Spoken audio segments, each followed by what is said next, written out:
하나님을 위하여 라는 말씀 제목으로 은혜를 나누고자 합니다. 작년 12월 중순에 개봉한 히트작 영화가 있습니다. 히말라야라는 영화 보신 분이 계신지 모르겠습니다. 어문길이라는 산악인의 실화를 바탕으로 만든 영화입니다. 히말라야에 가보면 거기에 원래 살고 있던 고산족들이 있습니다. 네팔에 살고 있는 고산족들이 그 등산하는 사람들의 짐을 날라주고 때로는 정상까지 안내를 해주는 그런 사람들이 있습니다. 이 사람들을 가리켜서 셀파라 그렇게 이야기하죠. 셀파. 이 고산족 출신입니다. 태어날 때부터 높은 산에 태어났기 때문에 높은 산을 오르는 것이 좀 손쉬운 사람들.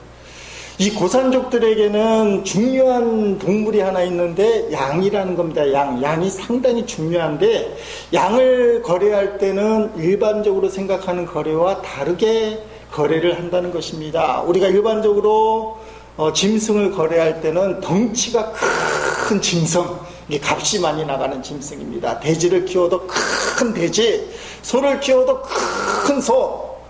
여러분 사업을 해도 큰 사업, 이게 덩치가 나가야 값이 나가는데 이 고산족에서는 아주 다르게 거래를 한다는 겁니다.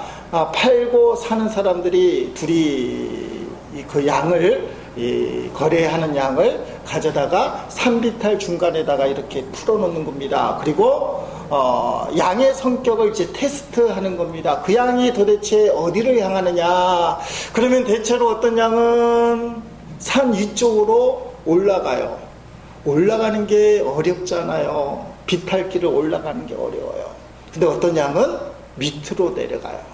밑으로 내려가는 건 좀 수월하지 않습니까?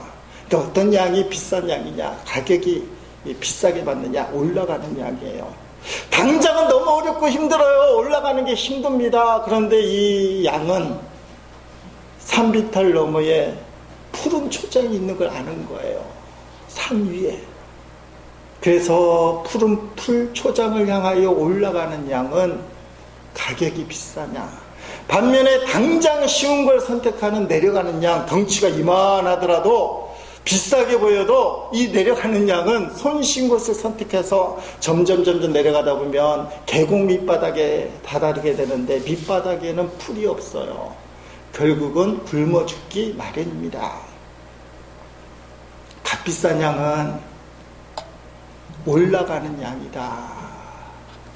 사랑하는 성도 여러분, 우리의 신앙생활이 올라가는 신앙생활 되기를 주의 이름으로 축원드립니다. 당장은 어렵고 힘들지만 때로는 십자가를 지라 그러고 좁은 길로 가라고 그러지만 그 올라가는 길이 사는 길이에요. 주께서 도와주시는 길입니다. 우리 인생이 값지게 빛이 나는 길이에요. 그러나 당장 손쉬워 보여서 내려가는 길을 선택하게 되면 그 길은 절망의 길이 되고 만다는 것입니다.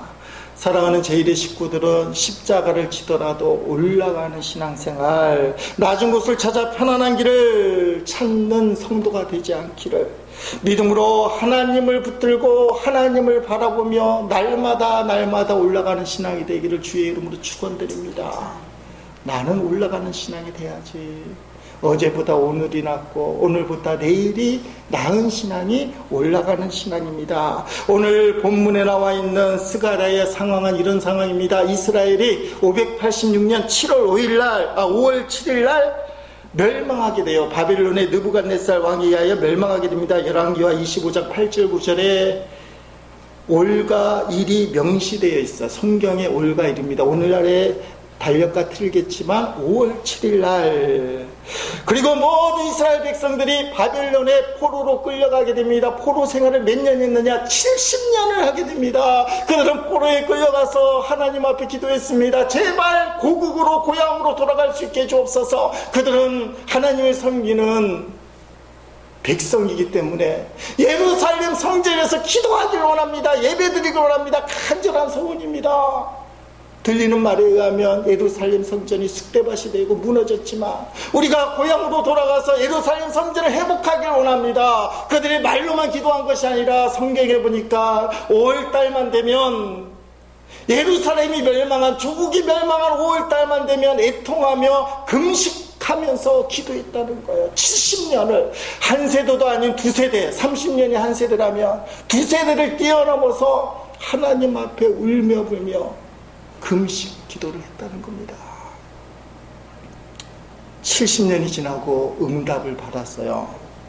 그리고 예루살렘으로 돌아온 상황이 오늘 본문에 나와 있는 이 스가랴 7장의 상황입니다. 자, 본문에 돌아와서 보면 예루살렘에 돌아온 이스라엘 사람들이 우리가 계속 금식 기도를 해야 되는가?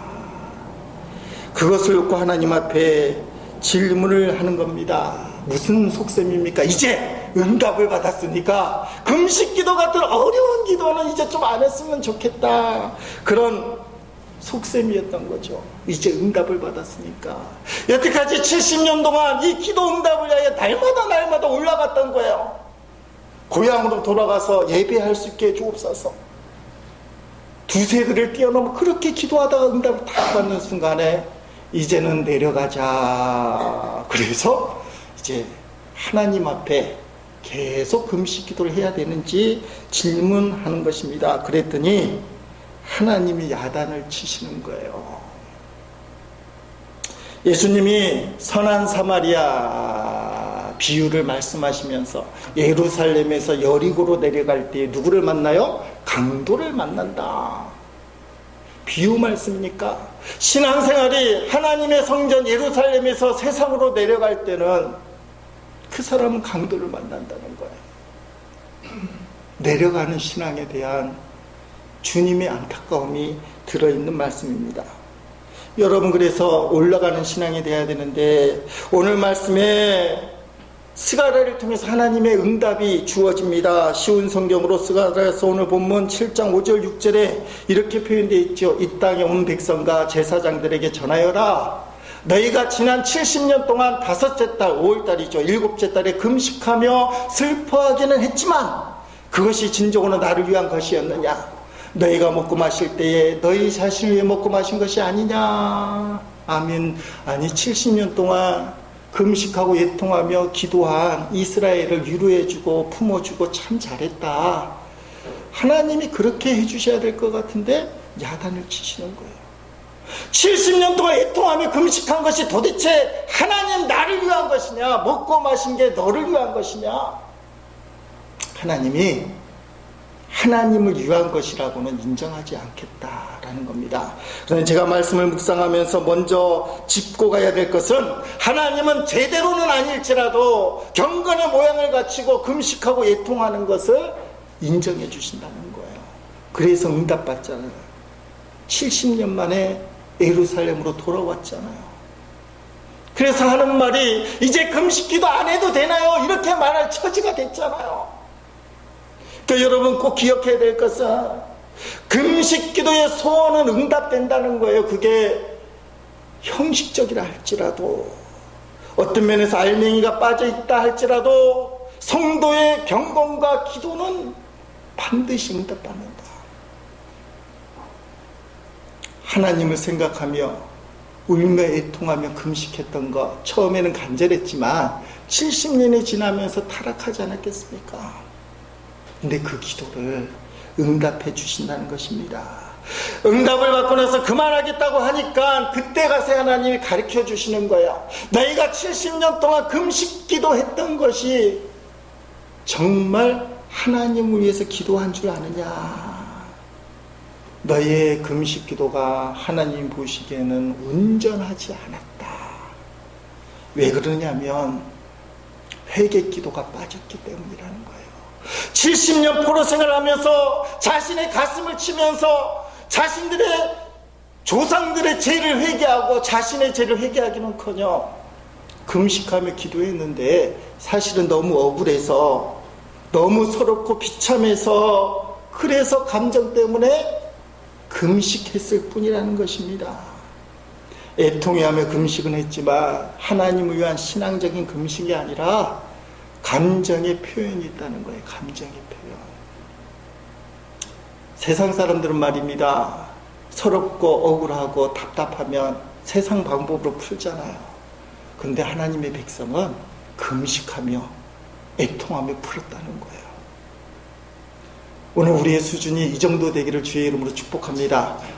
기분 나쁘다. 어떻게 해요? 금식하며 애통하며 한 잔 딱 하고 뽀뽀뽀뽀 하는 것이 아니라 금식하며 애통하는 그 자세, 그 금식과 애통의 경건의 모습을 통해서 응답하시는데, 근데 하나님이 이스라엘 백성이 내려가려고 하니까 온전한 것을 지적하셔요. 오늘 말씀해 보니까 11절 12절에 이렇게 말씀하십니다. 그러나 그들은 내 말에 복종하지 않았다. 이게 조상들 이야기입니다. 그들은 등을 돌리고 길을 막았다. 그들은 마음을 돌처럼 굳게 하고 나 만군의 여호와의 가르침을 들으라 하지 않았다. 내가 옛적 예언자들을 시켜 산말을 들으라 하지 않았다. 그래서 나 만군의 여호와가 크게 노하였다. 아멘. 그래서 결국 멸망당하고 바벨론의 포로로 끌려갔지만, 그래서 너희가 그 수많은 고생을 했지만, 너희가 70년 포로 생활 동안에 너희 조상들의 이 불순종에 대해서 회개해야 했다고는 볼 수가 없다. 진실한 회개를 하지 않았기 때문에 너희의 금식은 진짜 금식이 아니다. 마음의 소원을 갖고 너무 억울해서, 아니 우리 죄를 졌습니까? 조상들이 지은 죄인데 어쩌다 우리가 이런 벌을 받습니까? 너무 억울하기도 하고, 그리고 풀 수 있는 방법이 신앙이고 금식이라서 하나님 앞에 통곡하면서 우리를 살려달라고, 고향으로 돌아가게 해달라고, 거기서 예배할 수 있게 해달라고 얘기는 했지만, 너희 조상들의 죄에 대해서는 회개하지 않았다. 그래서 결국은 하나님을 위한 금식이 아니라 너희 자신을 위한 금식이었다. 이런 관점에서 보면 여러분, 신앙생활의 핵심 시작은 어디서부터 비롯되느냐? 회개에서부터 비롯된다는 것입니다. 모든 하나님의 역사, 주님 나를 축복하옵소서, 내 삶에 조금 변화가 있길 원하고 자녀들이 잘 되길 원하고 뭘 하든지 복을 받길 원합니다 라는 하나님의 역사를 원한다면, 금식기도와 애통하는 것도 하나님 역사하시지만 진짜 온전한 시작은 어디서부터라는 거냐? 금식기도, 경건의 모습도 중요하나 따라합시다. 회개로부터 시작된다. 회개할 때부터 진짜 하나님의 역사가 시작된다는 겁니다. 여러분, 예수님이 첫 번째 공생을 하면서 외쳤던 메시지가 뭡니까? 회개하라, 천국이 가까웠느니라. 이게 어떻게 보면 성경의 우리를 향한 메시지라고 얘기할 수 있어요. 회개해야만 천국에 들어갈 수 있다. 하나님의 역사는 죄가 있으면 회개하지 않고 죄가 그대로 있으면 역사할 수가 없습니다. 이사야는 하나님의 역사하지 못함을 이렇게 표현합니다. 이사야서 59장 1절로 3절에 보니까 여호와의 손이 짧아 구원하지 못하심도 아니요 귀가 둔하여 듣지 못하심도 아니라 오직 너희 죄악이 너희와 너희 하나님 사이를 갈라놓았고 너희 죄가 그의 얼굴을 가리어서 너희에게서 듣지 않으시게 함이니라. 이는 너희 손이 피해 너희 손가락이 죄악에 더러워졌으며 너희의 입술은 거짓을 말하며 너희 혀는 악독을 내밀어. 아멘. 하나님이 우리를 도와주지 못하는 것이 아니라 죄악이 가로막으면 하나님이 손쓸 수가 없다는 거예요. 에레미야는 5장 25절에 이렇게 얘기합니다. 너의 허물이 이러한 일들을 물리쳤고 너희 죄가 너희로부터 좋은 것을 막았느니라. 너희 죄가 하나님께로부터 오는 좋은 것을 막았다. 그렇게 기록해요. 오늘 본문 13절에는 뭐라고 얘기합니까? 하나님이 내가 불러도 그들이 듣지 아니한 것처럼 그들이 불러도 내가 듣지 아니하니라. 만군의 여호와가 말하였느니라. 아멘. 하나님이 그렇게 말을 해도 너희가 안 들었기 때문에, 불순종의 죄 때문에 나도 너희의 부르짖음에 듣지 않겠다. 그렇게 말씀을 하고 있습니다. 여러분, 반드시 해결해야 될 문제가 죄의 문제인데 이 죄 문제를 어떻게 하느냐? 우리가 알다시피 예수 그리스도의 보혈로 용서받을 수 있어요. 주님이 우리의 죄악을 위하여 십자가에서 살찌키시고 피를 흘려주신 이유가 뭡니까? 우리의 모든 죄를 대속해서 구원하시기 위함이에요. 그래서 예수님의 이름으로 우리가 회개 기도를 해야 되는 겁니다. 먼저 죄를 인정하고 고백할 수 있어야 돼요. 요한일서 1장 9절로 10절에는 죄의 고백에 대해서 아주 강조합니다. 만일 우리가 우리 죄를 고백하면 하나님은 미쁘시고 의로우사 우리 죄를 사하시며 우리를 모든 불의에서 깨끗하게 하실 것이요 죄악에서 건져주신다, 이 말입니다. 만일 우리가 범죄하지 아니했다 하면 하나님을 거짓말하는 이로 만드는 것이니 또한 그의 말씀 우리 속에 있지 아니하리이다. 여러분, 우리가 죄가 없다고 얘기하면 하나님을 거짓말쟁이로 만드는 건데, 십자가의 구원의 그 역사, 예수님의 그 생명의 희생을 아무런 가치가 없는 것으로 만들어버리는 거라는 거예요. 사도 바울은 말입니다, 위대한 하나님의 사람 예수 그리스도를 증거하는 사람이었지만 늘 고백하기를 나는 죄인 중에 괴수다, 그렇게 고백을 했어요. 죄인 중에 괴수다. 아니, 사도 바울이 죄인 중에 괴수면 나는 아마 괴수 중에 괴수요, 그렇게 얘기할 거예요. 재미난 이야기가 있잖아요. 시장가에 어떤 교회가 있었는데 그 교회 앞에서 장사하는 사람이 저 교회는 썩 나쁜 놈들만 다닌다는 거예요. 집사님이 가서 저는 죄인입니다, 그렇게 고백하는 거예요. 그랬더니 권사님이 가서 저는 죄인 중에 죄인입니다, 그렇게 큰 소리를 기도하는 거예요. 그랬더니 목사님이 기도하는데 저는 죄인 중에 괴수입니다, 죄인의 두목입니다, 그 기도를 하는 거예요. 그걸 매일 듣고 있던 교회 앞에 있는 이 상인이 저놈의 교회는 순전히 죄인들만 보인다. 여러분, 이게 교회의 모습이에요. 세상 사람들과 비교해서는 죄를 안 지으는 괜찮은 성도일지 모르지만 하나님 앞에 딱 서는 순간 죄가 떠오르는 거예요. 죄가 더 많이 떠오를수록 사실은 믿음이 성숙한 거예요. 사랑하는 성도 여러분, 오늘 하나님 앞에 섰을 때 밝은 빛이 비추면 먼지 같은 게 이렇게 드러나요. 요새는 영화관에 가면 이 상영관이 이제는 전자식으로 돼서 안 했지만 옛날에 영사기를 틀었잖아요. 디디디디 하면서 쭉 빛이 비추면 거기에 뭐가 보입니까? 공중에 떠다니는 먼지들이 다 보여요. 내 어두운 마음속에 하나님 빛이 쫙 비치면 죄가 막 보이기 시작하는 거예요. 성경에 보니까 바리새인과 세리의 기도라는 유명한 기도가 있어요. 바리새인은 믿음장입니다. 오늘 바리새인 우리 교회에 오면 이 사람은 장로님감이에요. 일주일에 2번 금식하지, 구제하지, 11조 꼬박꼬박하지, 모든 집회 참석하지. 바리새인은 세리와 함께 성전에 기도하러 왔는데 나는 저 세리하고 기도할 수 없다, 저렇게 악한 세리하고는 기도할 수 없다. 그래서 높은 곳으로 두 손을 번쩍 들고 하나님, 저는 이런 사람입니다, 자랑했어요. 멋있잖아요. 속마음을 모르게 되면 우리는 그 사람을 박수를 칩니다. 우리 교인 중에 만약에 그 이야기 나누는 바리새인이 있으면 아마 목사로서도 아마 장로님 금방 시켜줄지 몰라요.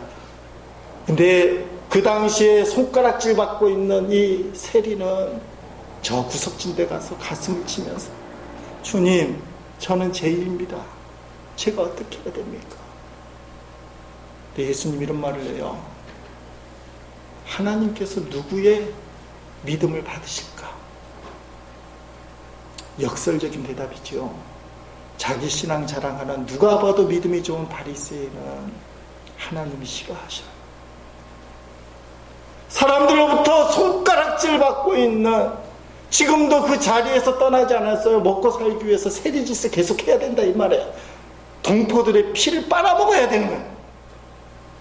마음의 결단이 부족해서 여전히 세리 자리에 앉아있지만, 그러나 주님 앞에 나와서는 고백하는 건 나는 죄인입니다, 어떻게 해야 됩니까? 예수님이, 하나님이 저 세리를 인정해 준다. 이게 목사 큰일 납니다. 영적인 분별이 없으면 눈에 보이는 바리새인을 장로님 시켰다가는 저기 불쌍하게 보이는 아무것도 아닌 성도가 가슴을 치며 회개하는 것을 하나님 더 기뻐하시는데, 여러분, 신앙생활에 그 진짜 신앙인지, 진짜 신앙인 것은 은혜가 넘치는 거예요. 그 사람에게 따뜻한 기운이 넘치고 그리스도의 십자가 사랑이 있고 품어주고 정말 뭘 말해도 품어주고 사랑해 줄 수 있는 따뜻한 사랑이 있는지, 아니면 율법적이고 형식적이고 찬바람이 막 도는 그런 신앙인지, 그 기준이 저 나름대로는 있어요. 아무리 겉으로 웃고 겸손한 척하지만 찬바람이 도는 사람의 특징이 뭐냐 하면 회개 기도를 안 하는 거예요. 회개 기도. 형식적인 회개는 하지 모르지만 진짜 내가 죄인이다, 내가 저 세리보다 어떻게 낫냐, 난 저 세리보다 더 나쁜 놈이다, 그래서 목사가 강단에서 난 죄인 중에 개수입니다, 이게 진실된 기도를 한다면 그 사람은 진실된 사랑을 갖고 있는 신앙이라 얘기할 수 있어요. 제가 처음 목회한 데가 충청도인데요, 그 골짜기, 그때 결혼을 했는데 우리 장모님이 울다가 울었어요. 이런 산골짜기에 딸을 보내려고 하니까 얼마나 슬픈지. 그 교회에 안군사님이라고 호랑이 군사님이 계십니다. 이분이 그 당시에 좀 기독교의 흐름 중에 하나가 정쟁이 흐름, 애언기도 하고, 집이 애가 어디로 나갔냐 하면 남쪽으로 가서 찾아봐라, 화장실이 문이 틀렸다, 자동차 부속품에 귀신이 껴서 그 차 타면 안 된다, 뭐 이렇게. 근데 그 당시는 그렇게 통했어요. 한 25년 전쯤이니까. 이 호랑이 권사님, 제가 26살 때인가 그때 목회를 시작했는데, 그 조그만 교회에서 예배드리고 함께 통성기도 하고 그러는데 지나가 보니까 이상한 게 느껴져요. 우리 안 권사님이, 호랑이 권사님이 능력은 많은데 찬바람이 막 돌아요. 근데 왜 그런가를 생각했더니 이 권사님이 회개 기도를 안 하시는 거예요. 모르겠어요. 혼자 저 안방에 가서 주여 잘못했습니다 하는지 모르지만, 전도사하고 그 조그만 예배당에 몇 안 되는 교인들하고 신앙생활을 하고 통성기도 하는데 한 번도 회개 기도를 안 해요. 이 권사님이 하나님 제가 잘못했습니다. 그게 너무 안타까운 거예요. 근데 여러분, 20대 전도사가 70이 넘은 호랑이 권사님 앞에 회개하시오! 그랬다가는 어떻게 보면 쫓겨날 수도 있잖아요. 지금 같으면 어떻게 마음 잡고 기도 많이 하고 그렇기도 했지만 그게 안 되는 거예요. 권사님 보면 중손자 뻘인데, 그래서 지금처럼 설교를 하는 거예요. 예수님이 천국 가려면 회개하라고 말씀하셨습니다. 권사님 안 들으셔요. 제가 그 교회 사임할 때까지 안 들으셨어요.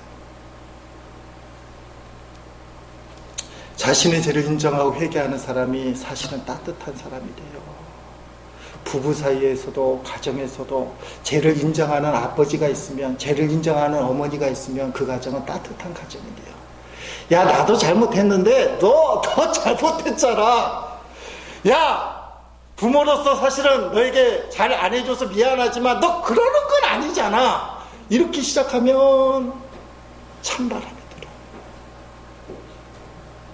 내가 죄가 제일 크다.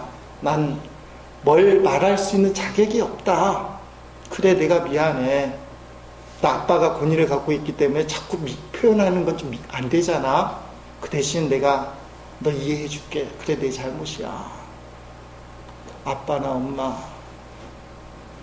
아내나 남편 중에 한 사람이 다 품기 시작하면 그 가정은 사랑이 돕니다. 그게 회개예요. 회개의 힘이라는 것입니다. 여러분, 잠언에서는 이렇게 얘기합니다. 28장 13절 말씀에 자기의 죄를 숨기는 자는 형통하지 못하나 죄를 자복하고 버리는 자는 불쌍히 여김을 받으리라 하며, 불쌍히 여김을 하나님 복을 주셔요.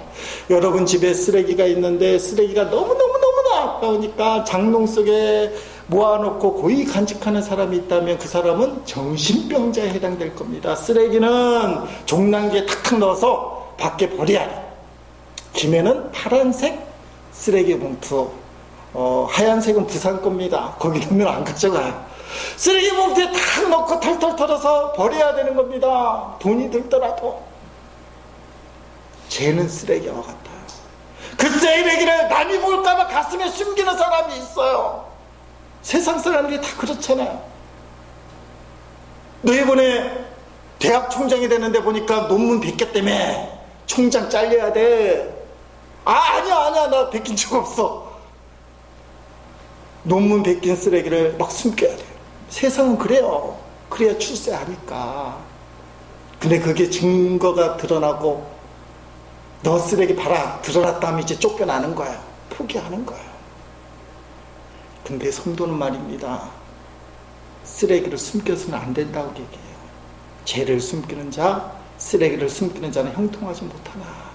하나님은 아시기 때문에 하나님 앞에 내어놓고 쓰레기처럼 치워버려야 된다는 겁니다. 그래야 은혜를 주셔요.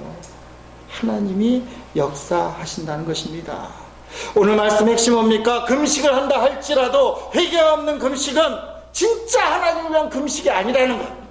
물론 껍데기의 회개와 애통함도 역사가 있습니다. 응답을 받았잖아요. 그러나 정말 하나님이 원하는 신앙생활은 회개가 동반돼야 된다. 이런 거예요. 엄마가 시장을 가서 장을 보고 왔습니다. 그리고 부엌에 가서 아들이 좋아하는 돈가스를 만들고 있었어요. 놀이터에서 흑장난을 하던 5살 난 아들이 집에 돌아오니까 자기가 그렇게 좋아하는 돈가스 냄새가 나니까 엄마 배고파 빨리 돈가스 줘. 그래요. 그럼 어머니의 첫마디가 뭡니까? 어떤 말을 합니까? 얘야 빨리 돈가스 먹어. 꺼내주는 부모가 어디 있겠어요. 엄마의 첫마디는 아들 가서 손 씻고 와. 손을 씻어야 돈가스를 먹는다는 거예요. 이게 순서잖아요. 하나님은 그 엄마처럼 우리에게 좋은 걸 주시기 원해요. 정말 좋은 걸 주시기 원해요. 그런데 우리의 손에 제약이 가득 차 묻혀 있다면 하나님은 주실 수가 없는 거예요. 자신을 돌아보아 반성하는 것이 회개입니다. 세상에서도 1일 3성이면 인생이 형통하고 성공한다 그러잖아요. 하루에 3번 자기를 반성하면 그 사람은 된 사람이다. 성도는 회개에 능해야 됩니다. 자신의 잘못을 인정해야 됩니다. 어떤 문제가 생겼을 때 조상 탓, 남 탓, 환경 탓 아니에요. 내 탓입니다. 그러면 문제가 풀리기 시작해요. 왜냐하면 하나님이 역사하니까. 회개는 부흥의 문을 활짝 엽니다. 하나님의 간절한 소원이 무엇일까요? 디모데전서 2장 4절에 하나님은 모든 사람이 구원을 받으며 진리를 아는 데 이르기를 원하시느니라. 하나님의 소원은 영원 구원. 이것을 부흥이라 얘기해요. 하나님의 소원은 우리 성도의 소원. 부흥이라는 것은 사람 숫자가 늘어나는 것도 부흥이지만 신앙이 성숙해지는 거예요. 오늘 말씀에 비추어보면 여태까지 일이 안 되는 건 남 탓인 줄 알았어요. 가정이 안 풀리는 것은 마누라 탓인 줄 알고 남편 탓인 줄 알고 자식들이 말 안 듣는 줄 알았어요. 부흥은 내가 잘못했구나. 그게 부흥이에요. 나라가 이렇게 힘들고 어려운 거는 대통령 탓이고 정치가 탓이고 비리를 저지르는 공무원 탓이고 군인들의 썩은 정신 때문에 그렇고 다 남 탓인 줄 알았더니 하나님이 너 탓이라고. 내 탓이 기도하지 않는 너 탓이다. 신학교 다닐 때 교수님이 한 말, 그때 80년대는 데모가 한창이었잖아요. 저도 데모 한 적이 있어요. 감독회장실까지 점거했다가 이름 올라간 적도 있어요. 근데 교수님이 이런 말을 했습니다. 골방 가서 기도한 자만이 돌을 던질 수 있다. 골방 가서 하나님 앞에 묻고 너도 잘못했구나. 그걸 느끼는 사람, 내 잘못을 느끼는 사람이 정말 이 땅의 사회 정의를 위해서 돌을 던지는 거지. 난 잘못한 게 없어 하는 그 사람은 돌을 던질 자격이 없다. 모든 죄의 문제는 나로부터 시작돼야 부흥이 일어납니다. 1907년에 있었던 평양 장대현 교회의 부흥 집회는 한국의 기념비적인 사건이에요. 오늘날 세계에 유례없는 한국교회의 부흥은 1907년 평양에서부터 시작되었다고 말할 수 있습니다. 1500명 모여서 말씀 집회를 갖고 있었는데 끝날이 다가오는데도 맹맹한 게 하나님이 역사하지 않아요. 불은커녕 찬물이 막 떨어지는 거예요. 그때 나중에 목사님이 되었지만 장로님이었던 길선주 장로님이 설교 대신에 자신의 죄가 떠올라서 회개를 공개적으로 했습니다. 이런 내게, 여러분, 나는 아간과 같은 죄인입니다. 내 친구가 죽으면서 아내 대신에 재산 정리를 부탁했는데 그때 100원을 떼어먹었습니다. 이 100원은 오늘날에 수천만 원 될 거예요. 어쩌면 억이 될지도 몰라요. 내일 아침 당장 그 미망인에게 돈을 돌려주겠습니다.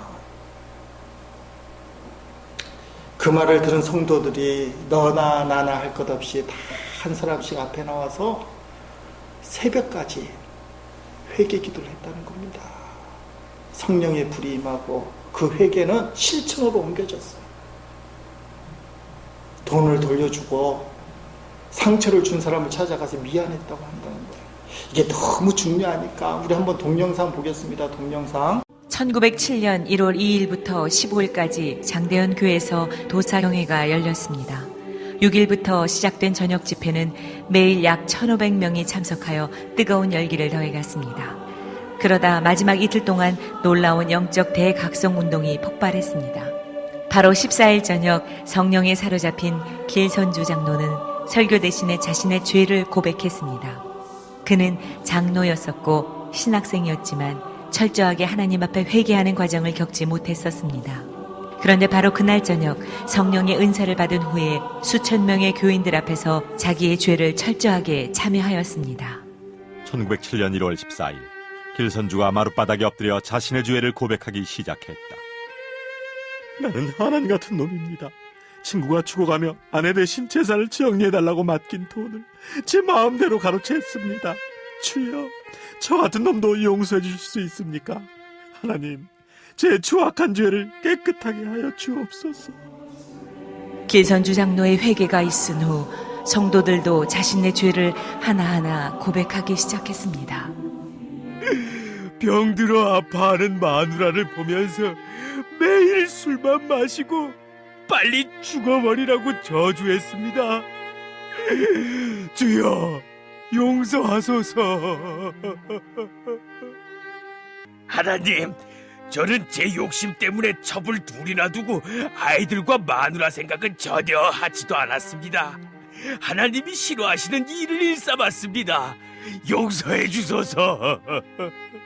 하나님, 성교사님의 돈을 14전이나 훔쳤습니다. 절 용서해 주세요. 예배당은 성령의 강력한 임재와 통회의 역사로 가득 찼습니다. 그중 600명의 사람들은 다음날 새벽 2, 3시까지 밤새도록 가슴을 치며 자기 죄를 회개하느라 아우성을 쳤습니다. 이 회개의 운동이 시작되면서 드디어 성령의 대부흥 운동이 일어난 것입니다. 장대현 교회에서 모인 지난밤 집회는 최초의 실제적인 성령의 권능과 임재의 현시였습니다.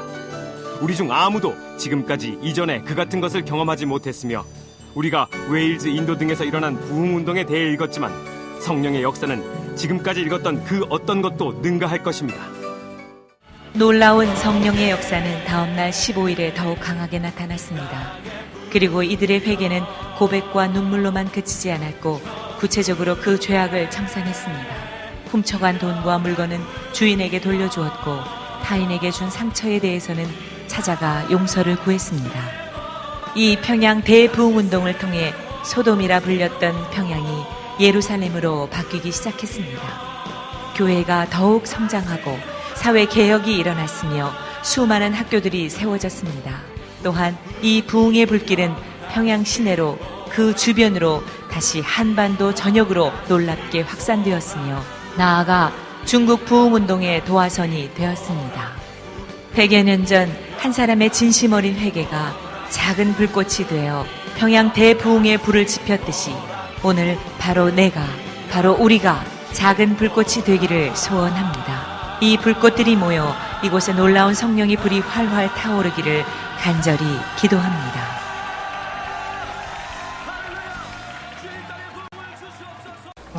저는 2016년도 김해질 감리교회가 1907년도 장대현 교회처럼 되기를 간절히 기도합니다.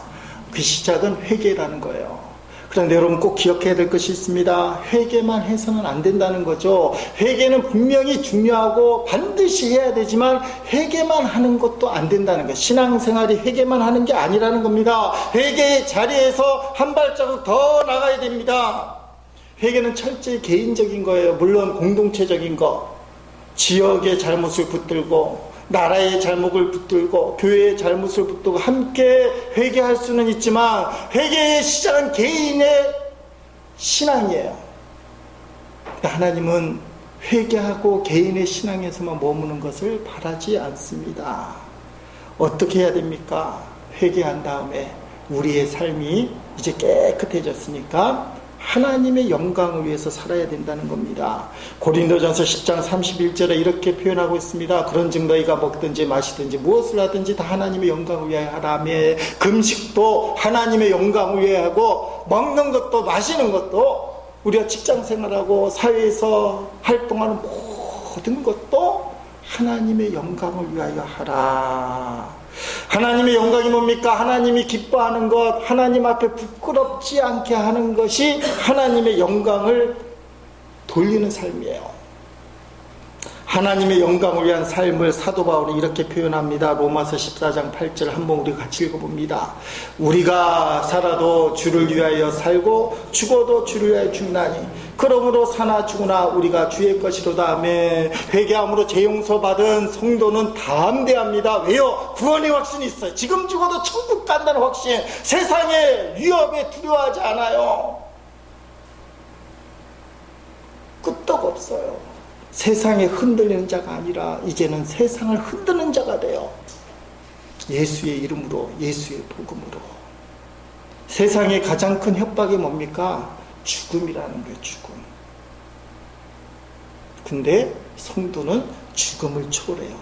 사는 것도 주를 위하여, 죽는 것도 주를 위하여. 저는 개인적으로 육신적인 죽음이 별로 두렵지 않아요. 때로는 빨리 천국 갔으면 좋겠다, 이런 생각도 들어요. 왜 그러냐면 천국에 가면 먼저 간 이들을 만날 수 있으니까. 이게 얼마나 흥분이 되고 기쁜지 몰라요.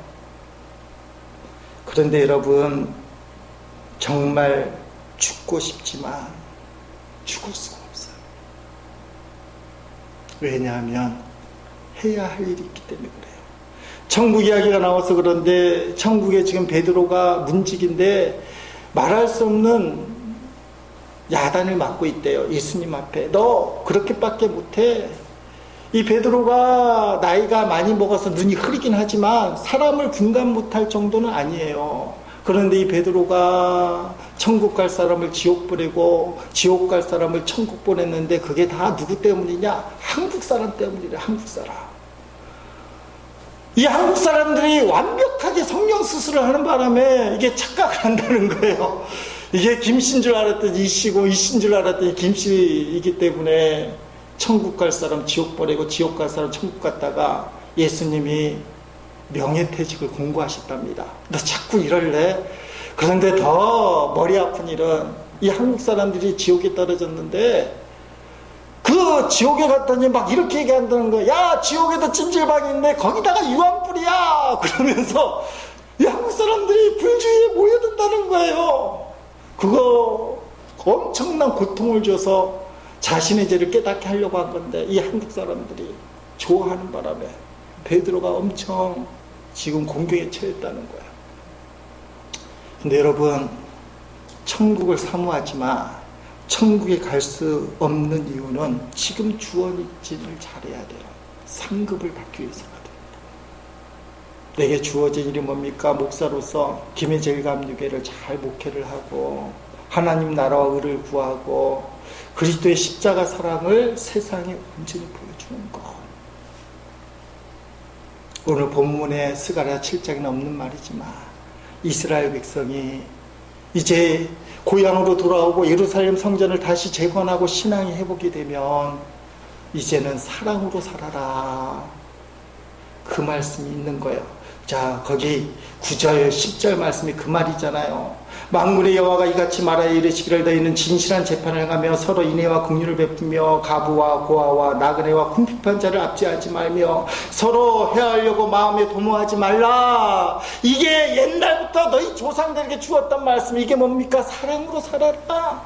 예수님을 어떻게 증명합니까? 예수님을 어떻게 전파합니까? 어떻게 전도합니까?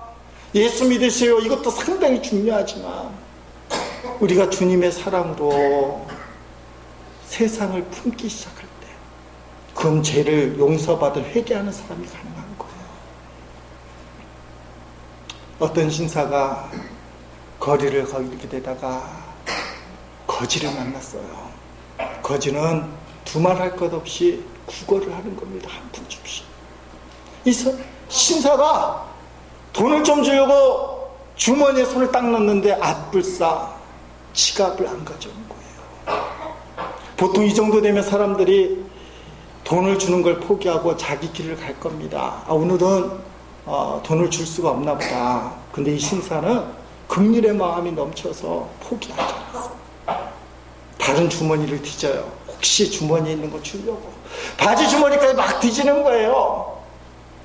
그러면서 안절부절하면서 오히려 거지에게 미안하기 시작해요. 왜냐하면 아무것도 안 가지고 온 거야. 신사가 거지에게 이렇게 합니다. 용서해 주시오. 아무것도 줄 수 없군요. 그때 거지가 됐습니다. 이미 저는 많이 받았습니다. 감사합니다. 아니 손에 쥐어진 건 하나도 없는데 거지가 많이 받았다는 거예요. 도대체 뭘 받은 겁니까? 신사의 관심과 사랑, 포기하지 않는 마음을 받은 거예요. 손에 돈 한 푼 주어진 게 사실은 그게 목적이잖아요. 근데 그 돈 한 푼이 안 주어져도 거지는 마음이 풍성해지는 거예요. 어쩌면 동전 몇 립, 지폐 몇 개 받은 것보다 더 그날 기분이 좋았지도 몰라요. 왜냐하면 자신을 차별하지 않고 있는 그대로 품어주고 포기하지 않고 끝까지 도와주려는 그 신사의 태도.